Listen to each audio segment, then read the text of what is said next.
घोषित केली त्यांनी आणि मी सुरक्षा तर पहलगाममध्ये झालेला दहशतवादी हल्ला फक्त पर्यटकांवरचा हल्ला नाही तर देशावर हल्ला असल्याची प्रतिक्रिया सेवानिवृत्त मेजर जनरल अनिल बाम यांनी दिलेली आहे। बाम सरांना जम्मू काश्मीरमध्ये सैन्य दलात सेवेचा प्रदीर्घ अनुभव आहे।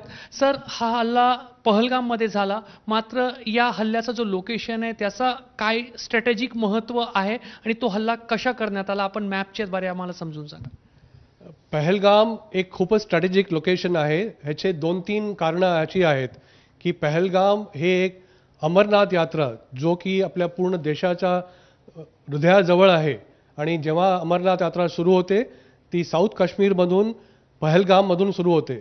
नॉर्थपासून साऊथकडे पाहिलं तर कुपवाडा, बारामुला, पुंछ, राजौरी, जम्मू, सांबा आणि कठुआ हे बॉर्डर डिस्ट्रिक्ट्स आहेत। अनंतनाग डिस्ट्रिक्ट ज्याच्यामध्ये की पहलगाम आहे हे साऊथ काश्मीरमध्ये आहे, जे की पुष्कळ इंटिरियरमध्ये आहे आणि जे टुरिस्ट येतात सेफ हेवन म्हणून समजलं जातं या ठिकाणी केलं आहे।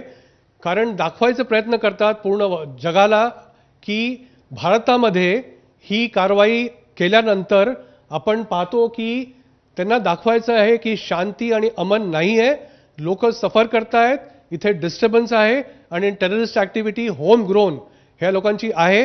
त्याच्यामुळे पहलगाम हे त्यांनी निवडलं आहे। सर, ज्या ठिकाणी हल्ला झाला हा पहलगाम शहराचा बहुतेक मॅप आहे, तर या ठिकाणी हल्ला नेमका कुठं झाला आणि त्या स्थानाचा दहशतवाद्यांनी त्याची निवड का केली, अवतीभोवती असं त्यांना अनुकूल काय वातावरण होतं? हा जो तुम्ही मॅप पाहताय हा पहलगाम शहराचा टाउनचा मॅप आहे आणि जिथे हल्ला झाला ते बालसरान म्हणून एक लोकेशन आहे जी पहलगामहून जवळजवळ 5.5 ते 6 किलोमीटर दुरीवरती आहे। थिक पाईन ट्रीजचा ग्रोव आहे आणि तो इतका थिक आहे की जिथे दहशतवादी होते ते सगळे त्या पाईन ग्रोवमध्येच लपले होते आणि तिकडनं जवळजवळ 2:30 वाजता काल ते बाहेर आले आणि अंदाधुंद त्यांनी फायरिंग केलं।